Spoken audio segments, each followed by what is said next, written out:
Sé que no soy ni tu padre ni tu madre, pero no me puedo quedar callado delante de este desmadre, viendo lo que ha pasado.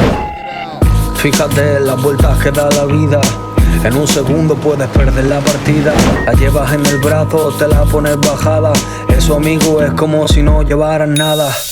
Yo sé que no es por ignorancia, y es que sabes de sobra, hay que mantener distancia. En la pandemia precaución es importante, por eso usa el gel para desinfectarte.